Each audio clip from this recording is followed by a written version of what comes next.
You are watching Ekibuuzi podcast, the daily roundup. What is happening? What really happened?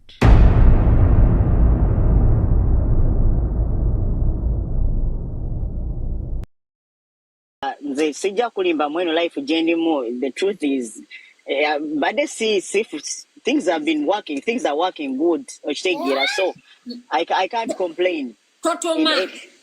No, I can't complain. Life is good. So simanyi lwaki abaneganda abalowooza mbu mutali musanyufu. I'm 100% happy with my decisions in life. And ate n'ekirala omuntu yenna nga you don't really ng'otonjagala oba nga like okinako obuzibu. Inze DEYONCE kino nkiddamu ku live ya Senga acid. I'm not doing this to be. Kino nkiddamu ku live ya Senga acid. I'm not looking for people to love me or like me. Mazima. Inze nwanye nnyo okutuuka wano wendi. The love I have for myself is enough. Buli muntu ajja mu bulamu bwange ayongerezaako ku mukwano gwe nnina. Tewali muntu asobola kunjagala more than I love myself. I'm not doing it for people. Era omunagana yenna atanjagala sikinaako buzibu kubanga ati kulina omwandiisa ngenda kufa bw'omu ate naawe ogenda kufa bw'omu. Naye njagala omanye ekintu kiri kimu. DEYONCE ye musanyufu mu bulamu bw'alimu, and there is nothing that Ugandans can say that can ever break me even an inch. Bawulidde kakati abana Uganda. Because I know that, DEYONCE, I know that oyagala nnyo abaana. Okay.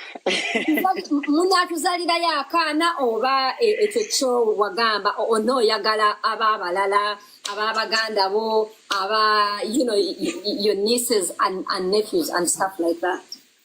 Well, the thing is, omwana ye tujja mufuna, because I think I did a TikTok video about this. So it's just a matter of getting my eggs. Those again, I'm periods.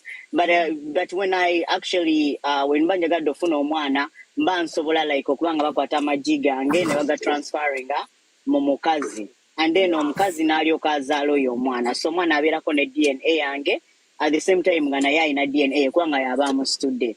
So that's how we plan on having a child. It's a bit expensive and we are working on it. Lwakwanga ekirungi ky'obuno obulamu bwe tulimu ngaffe tebulinaako social media pressure, tebuliiko mbuki okolera bintu ku peesi yo. You get, when that time comes, then we can definitely get on that. But we already know the options that we're gonna do. Tumanyi buli kimu ne process, ne cost and everything. Yeah. DEYONCE waliwo abantu abakatuuka wano bali bakubuuza nti batugambye oli mulwadde, so you can clarify again. Siri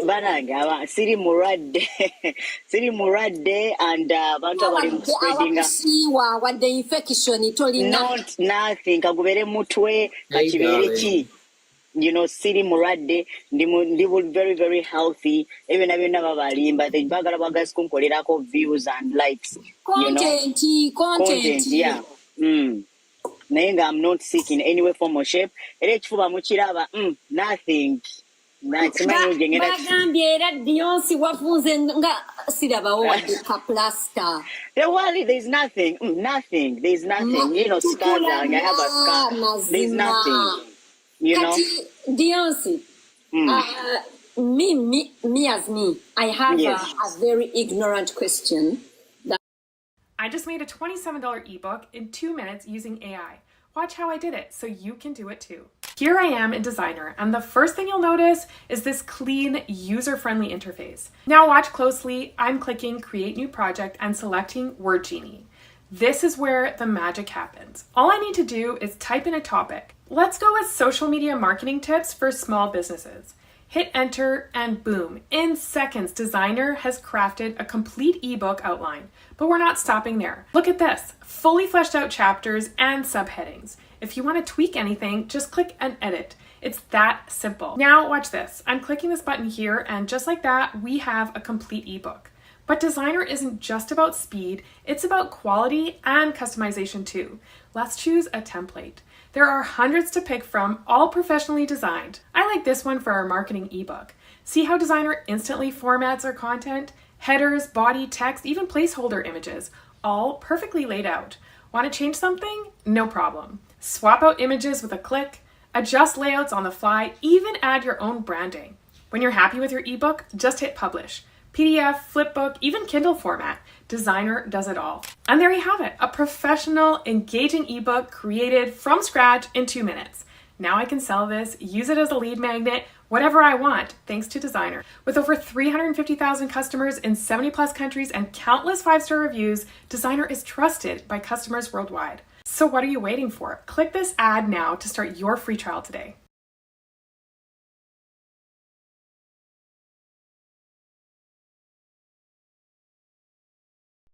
MTN Momo introduces Yinvestor, a convenient way to make your money work for you. Customers can invest as low as 1,000 Uganda shillings, earn daily interest, and withdraw their savings anytime they want. Simply follow these steps.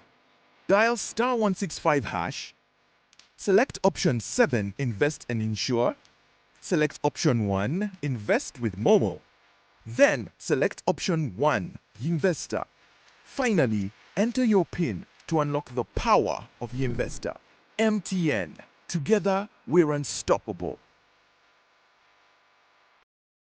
That I want to ask, oja kunyambako. I do know that wabera mu transitional journey bakuba hormones, yeah. Inti omukyala abane hormones ezimufuula omukyala sexually. N'omwami abane kimufuula omwami sexually. Kati, you have a female organ, wonderful, but female organ yeyo and ogambye oyagala to have intercourse as woman to woman. If you're getting male hormones,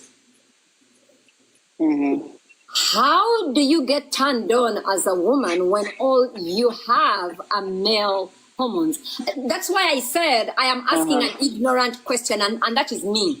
No, it's all right. It's okay. Yeah. So the thing is, me how I get turned on. Actually, male hormones is in Umganda.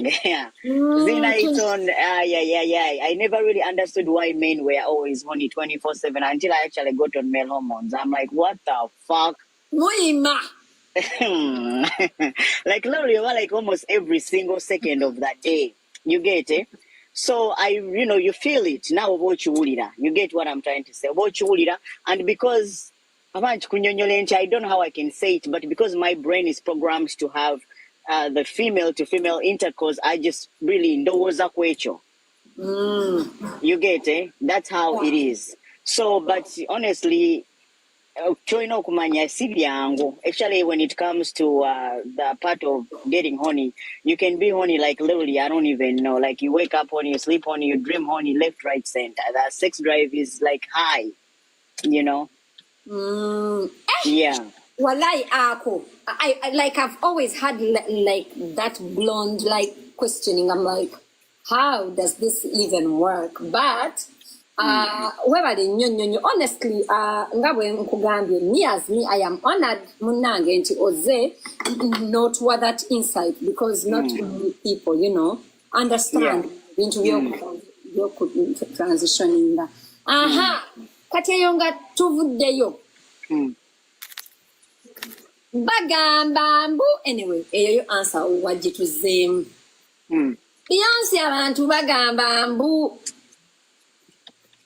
nkorekitinga saagala kukusalako kigambo ebyogerwa eyo.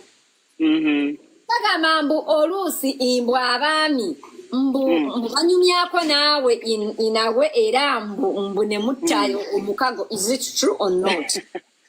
No, honestly, like, of course, kati abantu baba balina okwogera byonna bye boogera. You get, and buli omu asobola okwogera ekintu ekimusanyusa, and it actually makes you sleep well at night. You get.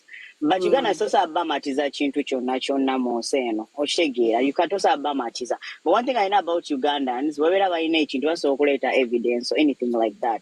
Nze kyolina okumanya right now, Janet Jendimu, I would say 99% of my friends are male. You get. And when I'm with them, of course, to because people really respect my life and everything. So oba naye bana bajja kwogera because at the end of the day kibawulira tebali satisfied with the fact that I changed. So balina okwogera something that will make them sleep good at night. Which I'm okay with that. Okitegeera nze sifaayo nze sijja kuddaawo neewozeeko oli waba ng'ayogedde ekintu ekyo nga kyekimusanyusa well and good, you get. Naye ate the last time I checked, era banange bantu nkyaba confusing nnyo temunnaba. The last time I checked, it was a crime for doing what I'm doing. And now katade it's a crime for doing what you guys wanted me to do. Kati then nendabira ddala nga simanyi wa gye mwagala kubeera. I know, right? I know, right? Kakati. Another question that I have. This is general. Some information that I got and that I'm not sure if it's true. So just a clarification. I know that people, both male and female, abantu abali mu transitioning journey to being male or being female. Inti hormones ezo tezibayisa bulungi. Is it true that sometimes when you're using those hormones, like they get you like say agitated and like you do have anger issues and like you have attitude and stuff like that, or that's just a myth? Well, the thing is, when you're using male hormones, there are so many. Of course, you have to see things as a man. You have to think as a man. You have to start acting like a man. So there are some things that really caught me off guard, like my agitation. Yes, nigga mouth. I get pissed really easily than I used to be before. Oh my God!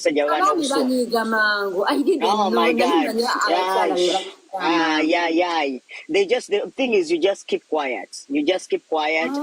But most of the time, if you look at the violence in the world, it's mostly caused by men more than they are caused by women. So they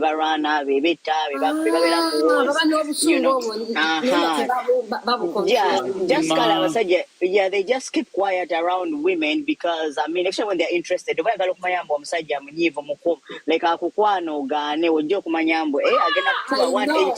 you get it? So, so most of the time they just lie. But half of the time, the only thing is kalobera agitated, you get onyiga mango in a way, but you just learn. But you just learn to just keep quiet and see no gira babulabi. You understand? Nayenga tewali nnyo kyamaanyi mboba muzireta simanya abantu buli omu kati bakuza abakazi obeera ng'abakazi. But actually transitioning has been a very, very good part of my life because it has made me see the life differently. And the fact that I've got to experience both worlds really make me view things differently. Is completely and totally different. You know, like even carrying on is very different before negative carrying on. Like before, I used to care about makeup and buying clothes and shoes. I know.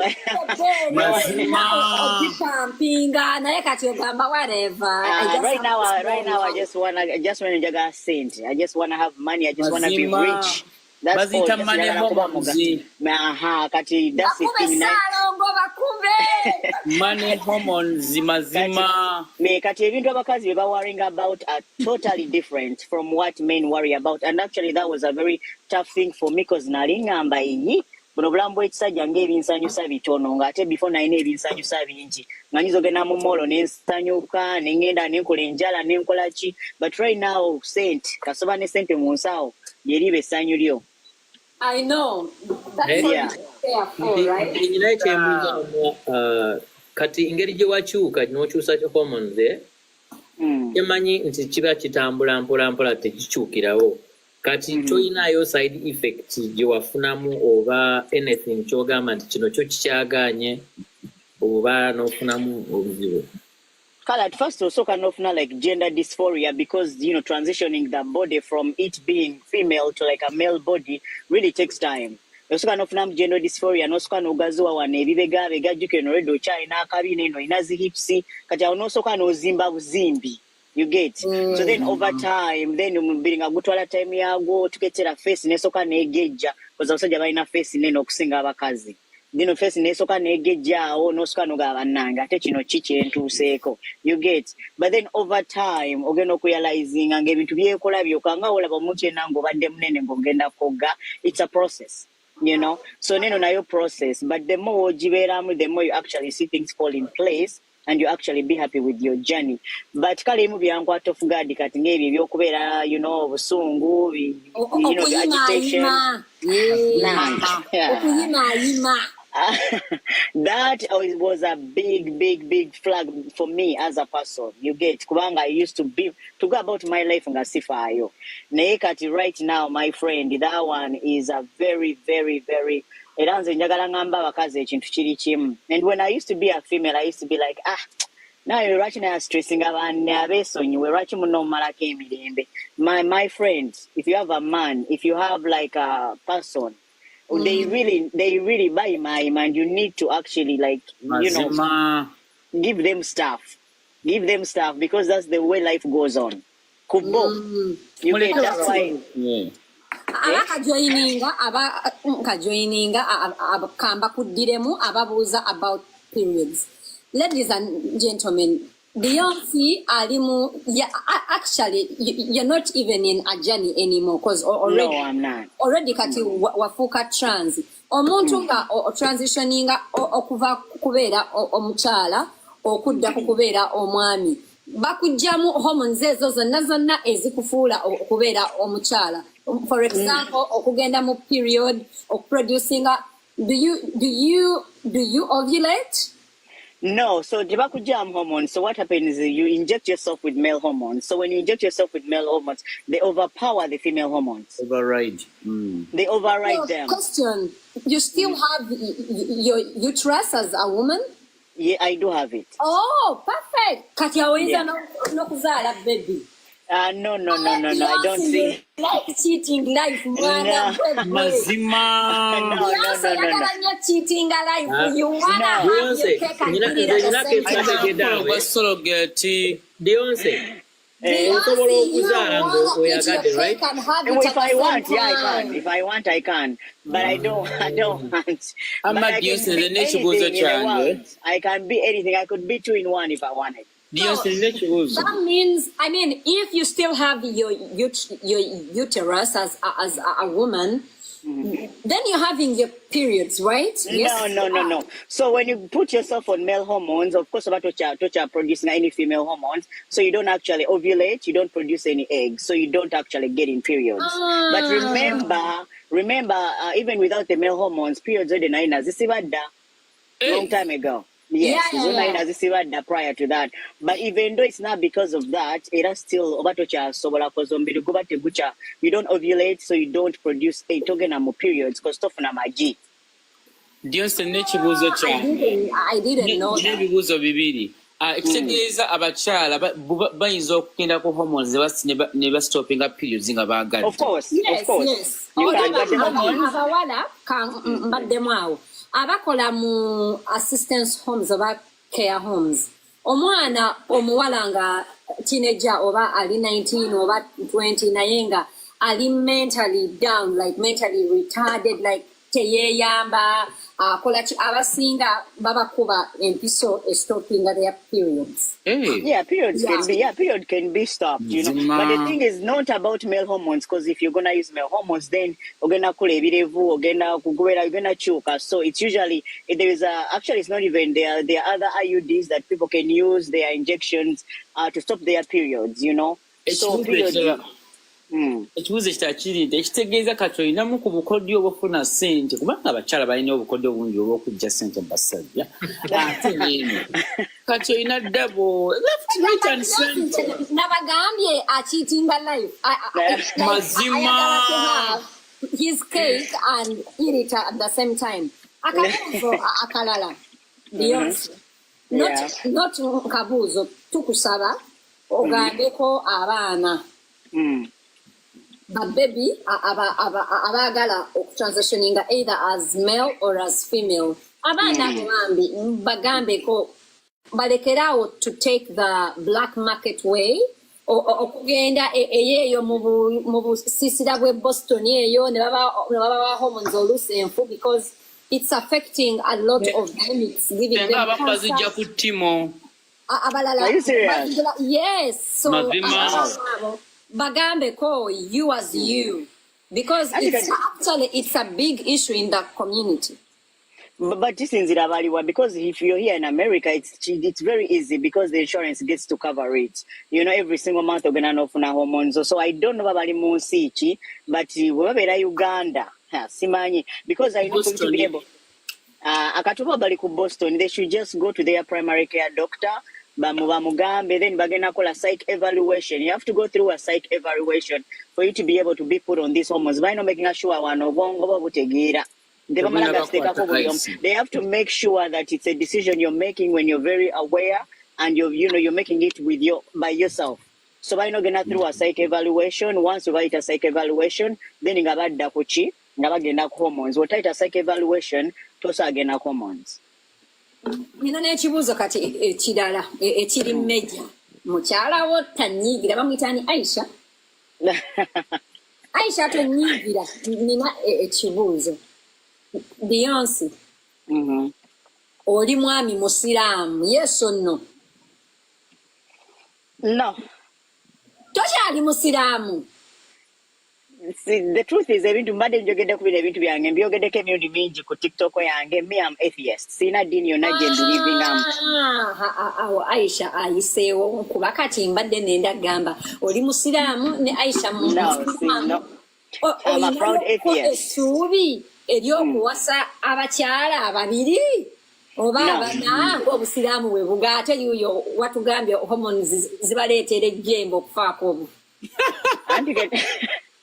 Nedda sina plan yonna yonna egenda kukola anything like that. Beyonce olanze Beyonce.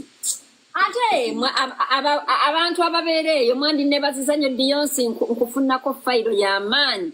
Nkufunako fayiro y'amaanyi nga bagamba Beyonce ng'olaba oyo tayisa skirt. Mazima. Beyonce, my blazo bankukubireko. Ejjembe. Tayisa skirt. No, balimba. The truth is, no, vampire. Bamuwaayiriza. Ate n'ekirala.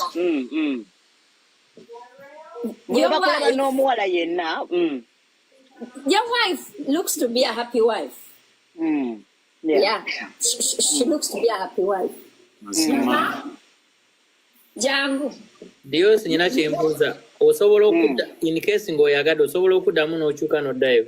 Abasajja abatumiddeko waayo mu comment wuyo naye akutumiddeko Beyonce. But you have a problem with Jacob. There are some things that are not reversible.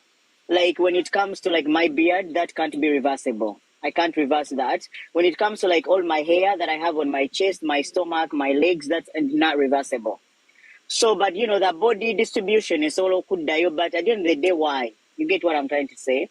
Or but just already, I don't see any reason. But of course, if someone wanted to, they could. But there's something that are not reversible that in that way, you know, never knowing. Not kati Pause. Mulaikinge live banange. Right now, we are number 3 top ranking in the whole world right now. Please like the live, share the live. Top 3 in the whole world, Avali live right now. Go on, Beyonce. So there are things that are non-reversible. So but if you want, you can. Don't get me wrong, but it will never be my cup of tea. You get and I'm okay with that. So, but if you want, you can. I end up you're considering on how. Yes, you can go back. Yeah. In case wakola research amala. No, this one is reverse. That if you say kudayo, enviri zoina ku magulu, enviri zoina ku bisambi, other things all can't go back. But the money is hormones zirete. Actually, but if you're to go back into being a female, like he was asking, there is no way you can. These things can't go back. How about the breasts? Can they come back? No, I mean, those ones they can't. You have to just go and you not get an okola maveri nokola implants. Okay, right now I'm gonna give people the Kazindalo to ask you, but as we ask, please be respectful one question at a time. Tuwuliziganye. Abagala okubuuza Beyonce musindike request and please go ahead. Naye ate ababadde basindise request balazeewa. Please like the video. That is all I'm asking you. Like the video and share the video. Ebibuuzo bibyo mujje mubuuze. Diyonce amalira ekibuuzo kyange obeera otya n'okudiringa ne hate nnyingi nnyo n'aba nosigala ng'okyabaagala. Auntie Gati, Olava, the problem is when it comes to abantu bo bajja hating all the time and there is nothing we can do about it. People always hate, you know. So on the sifa hate because hate them moving, you know, kati abantu ngaffe, people don't know my life story. Nayenza okutuuka no wendi nwanye nnyo since I was a kid. So kati abantu ambanda byebukulu kati balowooza since they throw hate at me mbongenda kubuuka. No. Ngabiza. Kati sina buzibu with hate, and I tell people also we're not practicing okubanga mugumira hate because you can't really atosa jijao. As long as you're somebody, you will always be hated. Yeah, unless you don't want to be anybody in this world. But if you want to be anybody in this world, we're not gumira hate, you know? Yeah. And every time people are having something to talk about you, negative or positive, it doesn't matter. If it's positive, good. If it's negative, good. It shows you're doing something and you're having an effect. Definitely. If your silence is loud, people are gonna talk. I'll give you an example. Mulaba onomchala Juliana Anyomuzi. Yasirikira abantu, you know. We are only speculating to gamba. Oba yagwamu, tachayimba. Olokuba yafiru mwana, like even your silence can also be a statement. If you are not talking, if people are not talking, you are not doing anything. So definitely, yeah. So kati atera ne wenda bafunye omwana nino mu training njagala mu training obutacha and hate y'abantu because that's how we build strong kids. Olinganze nayenze nebuuza Beyonce sikulabanga kongo oyomba.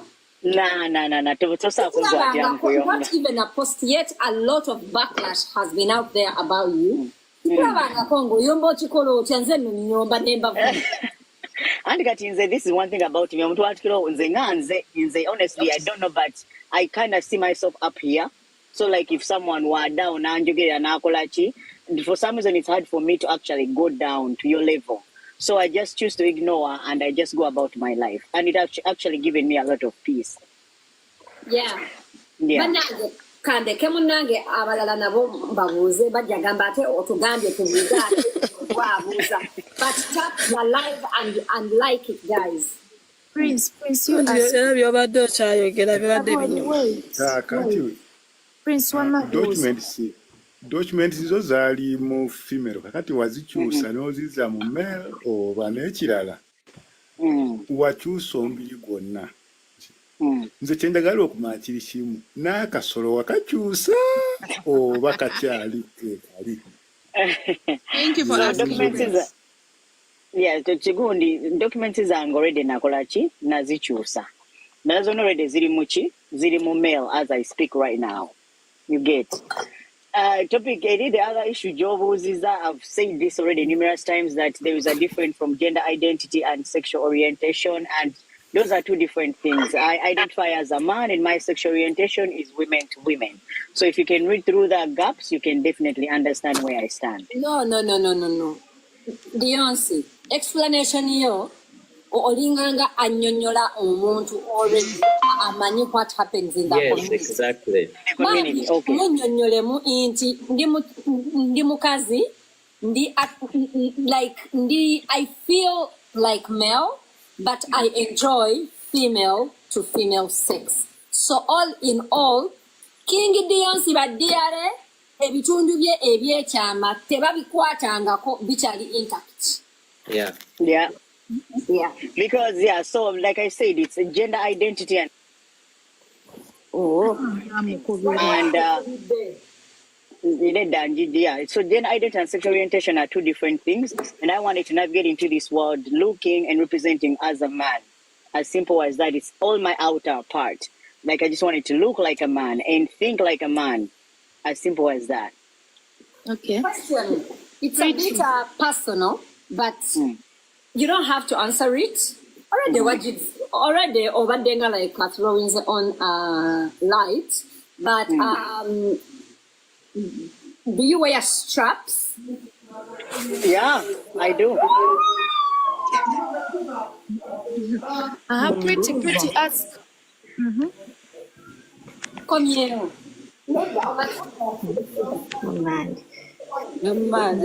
Bambabuza Chibada. No, I don't. Sky, keep quiet.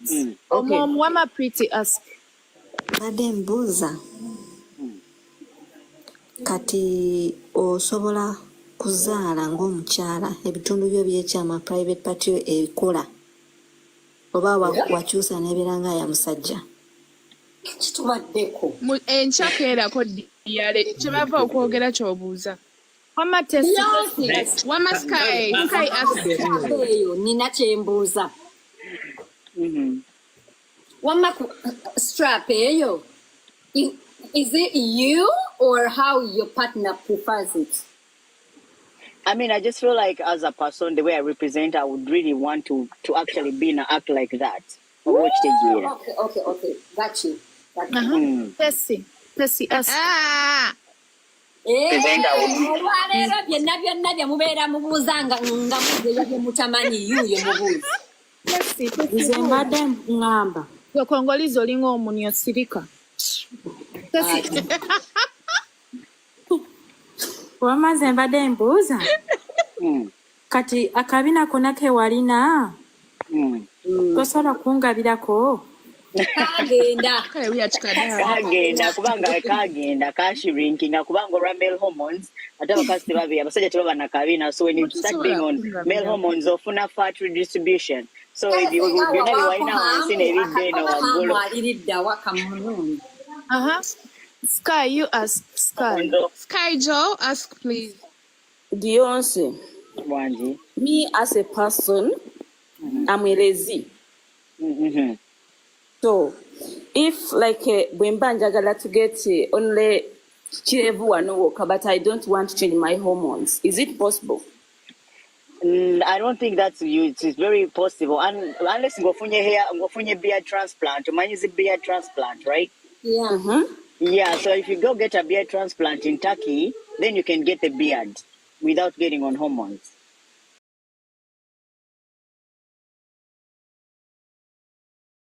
Why not get enough for a beard transplant? Go in Turkey, no, you bakola hair transplant. Ababadde babuuza Dionce, sorry, this is like a 1 second off. Emmere yaffe ekinyeebwa kiikyo. We are here baddiyale. Emmere kya Easter. Genda maaso Dionce. Vegas. Asha. Vegas buuza. Vegas oyina ky'obuuza mukwano? Mwaba slow moto. Asha, you ask. Atabuuza nga mumuggyako. Matt, you ask. Yemutize n'okwemutinga. Tabde dibuuza.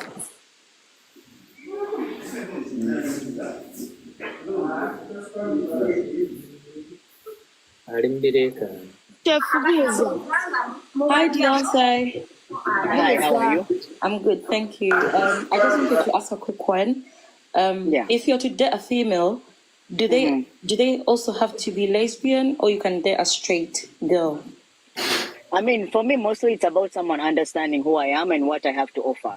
I don't want you to come thinking I have to offer something else than what I don't have. As long as you can get to understand what I have to offer and understand me as a person, then I'm definitely cool with it. Can we go on I'm cool with anybody. What? Can we go on a date? By the way, right now, I'm actually serious. See, tali mu filter right now. Tali mu filter. Teyekubye makeup mumulaba nga bwafaanana bannange yo singa olabika bulungi.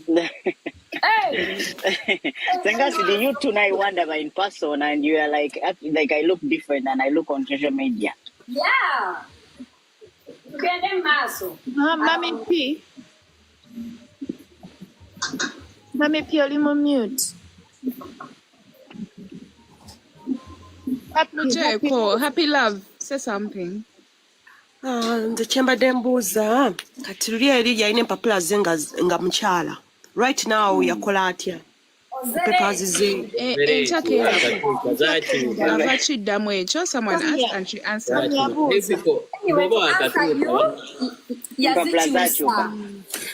Wamanza amanya gange nenkyusa ne buli kimu. Okyusa amanya go byose. Nze abuuza. Kati bakuyitani. Gold. D gold. D gold. Yes. As in D-E-E? Yeah. And my last name is Gold. Yeah, Gold is my last name. Gold yerinya lyange ly'ekikakati. Gold. Gould is my name. Why? Yeah. I like the name Gold. Nalikyusa because I kind of liked it, you know. Wankati erinnya lye nalina before lya last name yange yali ya kikazi. So if I'm to ever have kids, nalisobola kubanga omwana ate muwe erinnya. Yes, naddala nga tubaba mulenzi. Namakula. Yeah, the Ugandan names. Yeah, kati singa nfuna omwana omulenzi, there is no way nsobola omuwa erinnya ly'ekina Uganda. But Gold is going to be my family name. It's going to be my last name for my kids. Kakati, lwaki teweyita erya taatawo his last name? Anti kati tatange already lyaliko danga middle name, which is Sembatya. Already lyaliko danga middle name. So there is no way I would have changed that because it was already on there as a middle name. The Gold. Wow. Yeah. Nalya kizungu nnyo.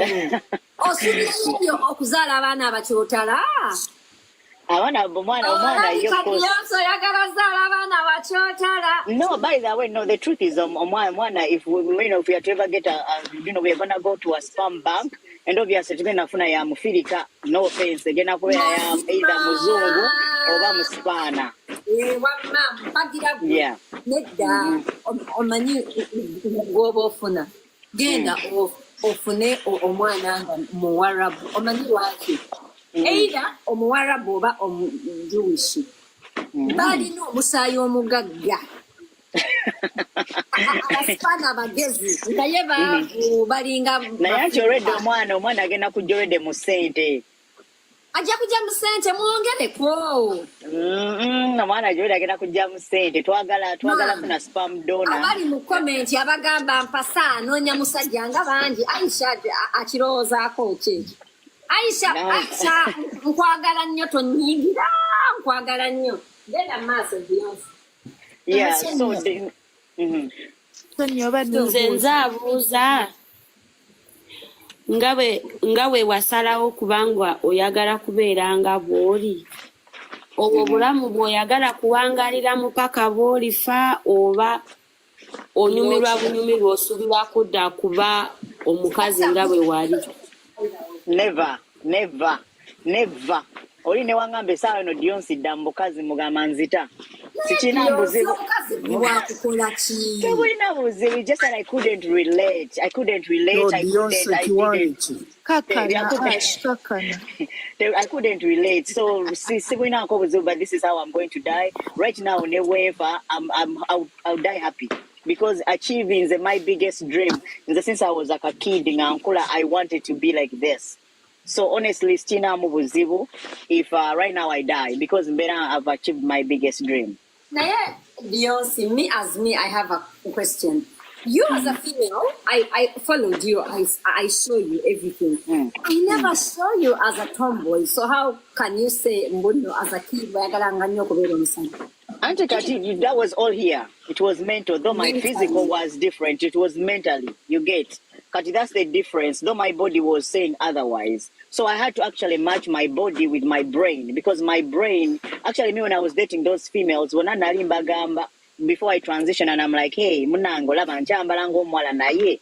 This is who I am. Naye na nage nokulanga bileta confusion nyingi nyo. I'm like, you know what, let me just transition. Then the mass, so ababuza banange mwangu. Laura, my question is, Sirika, Laura, you ask. Nzabuza Dionce, how is your family coping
you know, nena no so bikola.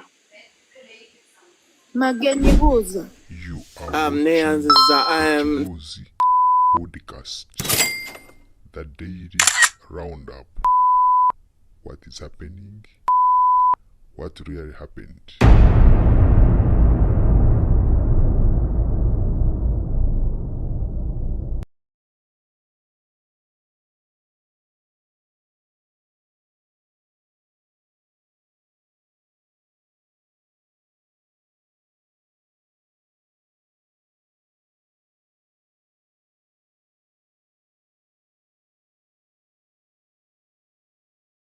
Washroom I go into abantu batambudde nange I go to the male washroom.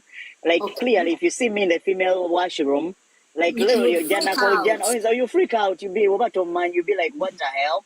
Yeah, I go to the male washroom and you know Uganda anyway. Uganda I go to the male anyway, yeah, I go to the male washroom and then I come out, you know. Gannange okiitinga life ko. Achikuba mu Left, right and center. you know. Mwabasindika request ne abantu bakimanyi mbuno balina power. Abasindika request kuliko abantu bangi abali mu line. Bojja wano, don't mute yourself. Beera alaati obuuze ebibuuzo totubuuza twasuze tutya tuli bulungi otulaba. Buuza omuntu obuuza oveeko. Gwe paundi buuza. Lego. Cool buuza. Senga munange. Kakati sebo DEYONCE. Kyenkubuuza nze. Ebitundu by'ekyama bisobola okukyuka osuubirayo bikyusa ebitundu by'ekyama bisobola okukyuka actually byebyangu ennyo okukyusa byebisobola okukyuka wano mwami kati wali kitasoboka ekintu ekitasoboka kiri kimu ndooza kuteekamu kabaka mufu naye ngaebitundu by'ekyama bisobola okukyuka nogenda ku YouTube n'okirukinga up oxygen back to a dead person. Naye anyway already ngomuntu bakiriko naye tebannakifinalizinga but yes ebitundu by'ekyama bisobola okukyuka. It's about $50,000 so maybe around millions ndowooza nga bibiri or something and I don't know that much but yeah bisobola okukyuka and also insurance is sort of be covering if you want so it can even end up being for free. Bon luck buuza. DEYONCE olinayo omwana oba abakazi olina ogenda bazaalamu oba ogenda fatu zadde? No, sina mwana right now but like ava okubuuza. Queen buuza. Mbadde ndikubuuza DEYONCE. Gazeti temumujja. Abeera atya nga kati musajja ate ng'ayagala mukazi munne. Like bakikola batya? Kuba obeera mukazi na musajja omusajja era ayagala mukazi ekyo yakinyonyodde lwakuba kazeti naye ana wakunyonyolemuko kati ndowooza abanyonyole abakajja Andy Gatti, like I said, you know, there is so many things by the way abantu nga ffe ebintu ebasobola okukola ebintu byaffe tebiri one way ticket. There is so many things. Birimu ebisoko bingi nnyo n'ebirungo bingi. You know? Nena no so bikola. Magenyi buuza. Neyanziza nze njagala okubuuza DEYONCE. When it comes ng'oli mukazannyo in terms of ejaculation, do you also ejaculate like some of us do? Kati DEYONCE. And then the other thing is, how does it feel like? Ebirevu wabiteekako otya? Neba n'enduru nindako munnamala okwogera. Bana nze njagala kyenjaculate ekyokukaminga nze kyenjagala you just come as simple as that. Like don't worry, I don't know how I can explain. Buli obuntu obweru ne buvaayo. Yes, no, please, I want to learn. Yes, yeah. Me, I have a question again related to omwami oyo. Abakyala we tuba tumala amazinga either matono oba like just a drop. Abalala bamala mpewo abakyala. So my question is, and I do know that how we come and what we produce is mainly our hormones as women. So I am asking, since you're on male hormones, honestly, I've never even paid attention. All I know is Mala. That's simple as that. I've never paid attention. Kakati nze wamma ekibuuzo kyange kye njagala okubuuza. Wali eri ewali ebitundu by'ekyama eby'abakazi baazibawo oba wakyaliwo ng'olina ebitundu bibiri? Ozereti. Bano baakajja bano. Ozereti Azereti atazindika request. No. This is a wrong thing. Kati kambabuulire. Bw'akayingira ku live, tonamanya agenda okuyingira live oyambuke waggulu. Kiki ky'oba ojja okukola waggulu? Bw'abagambako omuno gundi ayogera bubi mulinga n'amataku. Owulirize, then omanyi ky'ojja okubuuza. Kati gojja otya mangu okubakkira. Bane temututama. Banaye, waliwo abadde agamba awakana Diyonsi ogenda mu washroom z'abasajja. You guys, let me tell you something. So I went on a date with someone. She's a trans. Serena.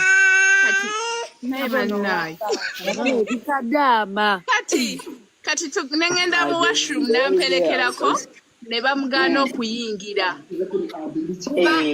Yali afaana n'abasajja already. They actually bakugoba. Naye kati nze my security guards bona they know everything.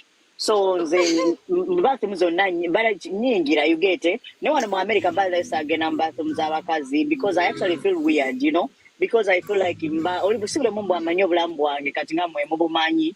So oli ayinza okulaba ng'agamba, no, you don't belong here, you get it. But one thing I can definitely tell you guys, toilet z'abasajja, I actually miss female bathroom because female z'abakazi baziteekamu art, baziteekamu obumuli ne baziteekamu obutebe obulungi, naye bannange ga toilet g'abasajja gali soft, gali awo gali plain, ate n'ekirala abasajja bafuka nnyo, bafuka wansi, toilet zaabwe ziba nkyafu, aman. You know, but it's a life that I chose, but bathroom z'abasajja tebaziteekamu any art, batika buteesa awo, ne bagamba mu abamanyi, kati abasajja bafukafuka tebaflashinga, so man, but it is what it is, you know. Zabuuza mwami Diyonce. Abuuza. Mama Queen asked, mbadde njagala onnyonnyolemu like realistically speaking, how long the whole transition yakutwalira, how long from my journey? From the bit of hormones, like I'm getting actually the whole psychological check-in. What is the period between that when they analyze that you should now begin taking the hormones, and when actually a person begins seeing the physical changes? Yeah, so I started transitioning in 2018, you know, but I'll definitely tell you that my biggest changes have come since last year. Ate ebintu ebimu bikwata off guard kati ng'ekirevu bw'atandika ng'obufuuyira the next minute you know nga zwi nga nze nanekako baasaze nga olaba omuntu nga waakogga osooka n'obeera nga atoniwa then 1 minute you know ng'okoze. But yeah, I've been transitioning for about, I think as a male, maybe for about 5 going on 6 years now. Thank you. Mbadde njagala obannyonnyole because abaana abamu batomera ne balowooza bw'atandika leero by end of next year buli kimu nga kiwedde. So thank you. No, it's a journey, and actually I'm not even fully 100% where I would say maybe I am. But yeah, right now I could definitely stand bold and be like, okay, I'm fine my journey right now. Thank you, Mama. You're welcome. Hey, Mama. Roger, you ask. Okay, let's try. Mbadde nze njagala kubuuza ekintu ekyo ekyokwefuula omusajja tekirina buzibu bwonna bwe kisobola kuleeta oba mu bulamu bwo? No, these are katolaba hormones abasajja ba producing hormones z'abakazi n'abakazi nabo producing hormones z'abasajja. That's why sometimes ojja sanga omukazi ng'omulaba yakula kiwago naye nga mukazi because you're producing more of male. You're producing more of male hormones. Kyova ojja sanga akasajja nga kali cute kali biki naye ng'ate munaye kafuna more of female hormones. But what happened, these are normal hormones that your body can produce. It's just like how much you have in you. Kati nze naina some bit of male hormones, so the nenchi hyping up. You get? So no musajja naye weyekubeza ekikazi naye abagenda chuka. Abere ng'omukazi. You get? So there's nothing wrong with what can happen to you, because this is part of your body automatically produces male hormones or female hormones. It doesn't matter what gender you are. Okay, the woman mbabulire Mother Music bwalifuna chance ejje Bulaaya alifuuka omukazi. Of course. Ukategeera. Mother Music bwalifuna chance okujja Bulaaya alifuuka omukazi. Tugende mu maaso. The woman asked Promises King Dion's. I know.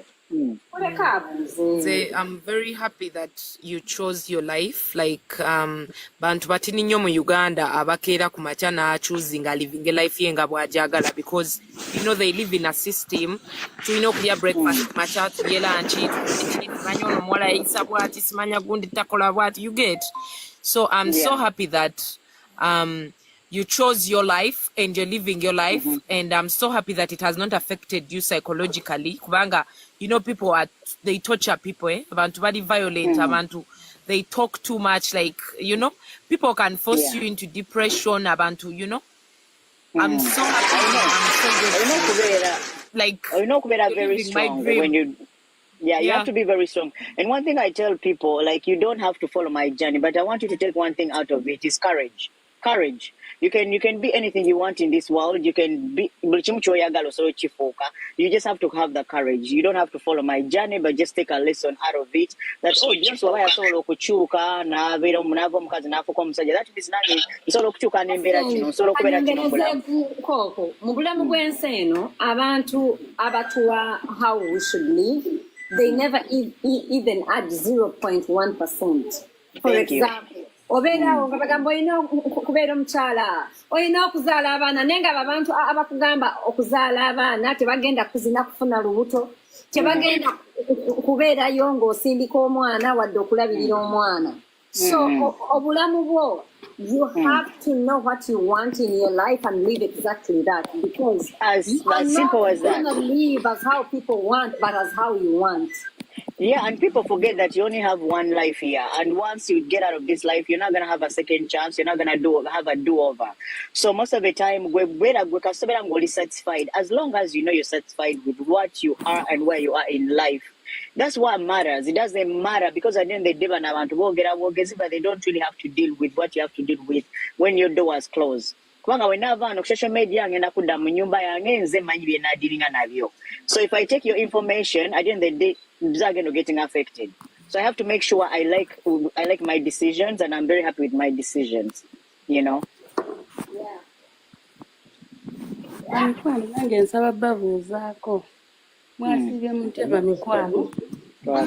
how are you? King Dionce, how are you? I'm good, how are you? Nze wamma sina kyakubuuza kuba byonna mbiwuliriza naye nkwebazaako kimu bambi. Njagala nnyo omuntu agamba sirina kyenkubuuza byonna mbiwuliriza.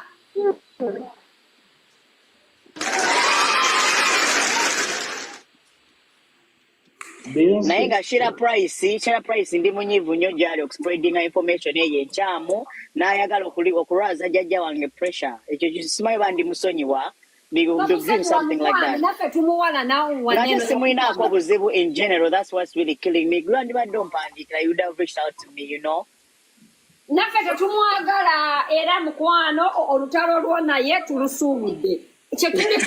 Now, tulusuubudde ku bwereere. Okitegera buli omu ampandikira message, are you sick, are you rich, nengamba nzukuse kuzi message videos, and I'm like, what the hell? By the way, that is important. No, that's very wrong. Ogenda n'okola content, including me. Oluusi tukola content nga otunuulidde muntu omu. Naye nga omuntu oyo ayina line y'abantu that really care about. That actually includes me, because nange njasama. Understand? So ayinza okubeera nga akoze content about you. Of course, gwokimanyi obyoke tovunze. Naye waliwo bambi abantu bo. Waliwo jjajjaawo, waliwo like mikwano gy'abali e Uganda. Like they worry them a lot, Era sister Kalamaji olutalo twalusuubudde.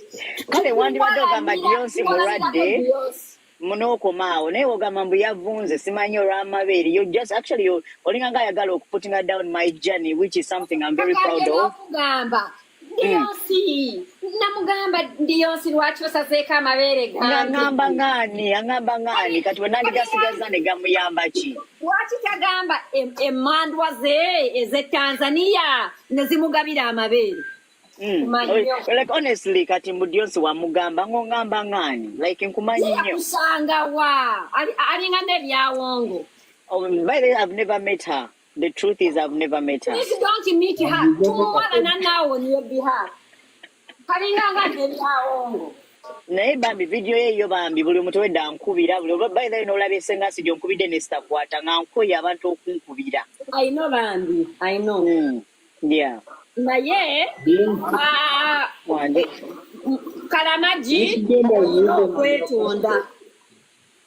Oba olugambo olufu. Nedda waliwo guy already yali yalutandikawo ku Facebook nembiraba but I just ignored until like ye ate wakoze video ye ate then negenda viral then abantu ne batandika okundreachinga out. That's when I was like okay I need to address this because olaba kati fe abantu abalina abantu abatugoberera nga every day baloginga in okuwulira what are you telling people. Yes. Kakati okimanyi mama black man ayina abantu basobola kugamba nti bannange Museveni ali mu koma ne bamukiririzaamu because ayina abantu abamugoberera bangi nnyo ate nga bamukiririzaamu era nga nange muntu walidde ennaku zino nakyusizaamu engeri gyensala ekigambo bw'ompa olugambo ng'omuntu mukubira. That's the right way. Omuntu mukubire you get kubanga kati olaba balwadde baali babisala dda ku Facebook nze bansalako mbwera nafa biki and I just ignore. Naye kino kasa family members zange stand so okunkubira. I'm having my friends calling me bambuza you okay and then nesoka replying a one or two paka ngambye omanya akikutte kati I have to address this issue. Ngobantu bategere that I'm perfectly fine. Kakalabanda nenda muwolerezaako kalenga wadde yantama. Batuleetera information oluusi enfuwe. Olina kuleetera information kati ate nga content mutono okitegeera. Mulino getting excited but at least inze kati nakyusizaamu omuntu kasita bamwogerako eno ewange nga mukubira. That's the way to go honestly because gwamazima badde nkoye abantu okumbuza are you okay. I did a TikTok video on my page actually njikute this morning nga somebody na best or anything so that people can see bibagamba ebyagaze simanyi oba ebyakoze eki babyerabireko maaso ku maaso si bigambo. Bambi jajjawo ndoza agetinze worried bambi. Of course because kati ye munanga kujika with the time difference kati ya ndo izo koza cha happenings maybe in a time difference jabadde talichi jabadde yebase you know. Yeah ababuuza bannange mumaze nze mbadde mbuuza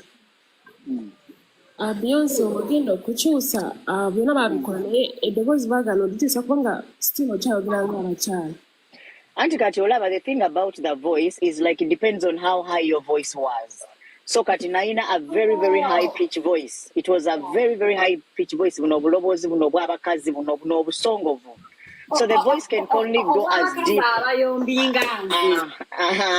Kati what happened is the more you be on male hormones, actually if you go through my videos before, you'll notice that actually now it's a bit deeper. And it will get a bit deeper and bit deeper, a bit deeper until when it gets to. But if I want, I can also get a voice surgery. If I want, I can also go for voice training. Like I told you guys, I'm very, very comfortable with my masculinity right now. And there is nothing feminine about me that actually I feel shaken about right now as I'm speaking. So, Nayenga Edovozi, it depends on how high your voice was. Chiringango mutunga wali munene nnyo era togenda konga nnyo berenga akati. Bamuvingireko akavesti mubalabe. Already kati wano mulaba plaster tewali any plaster. You know tewali anything. Banange namala No, mugenda ku TikTok video yange mulabe. Jembo tekawe this morning. There is nothing. There is nothing that yechiriko. Ate na mwemba muchiraba. There is nothing. You know, scars zizo. Mati mwagala kulaba zizo. Nina scars. There's the scar right there. You see not anything. There's nothing. Zembade makunenyo anto bazisalako. Enyo bazizako, they can attach it. Abasajja tebalina nywanto. Engeri gye baali balisazeeko nze nali mmanyi n'ennywanto bazisazeeko. Abasajja balina ennywanto. Nedda kati bwe baba basalako basooka ne basalako then ne bagatta ne bali attachingako ne bazattachingako back again then ne zikuliramu. Ekibuuzi podcast, the daily roundup. What is happening? What really happened?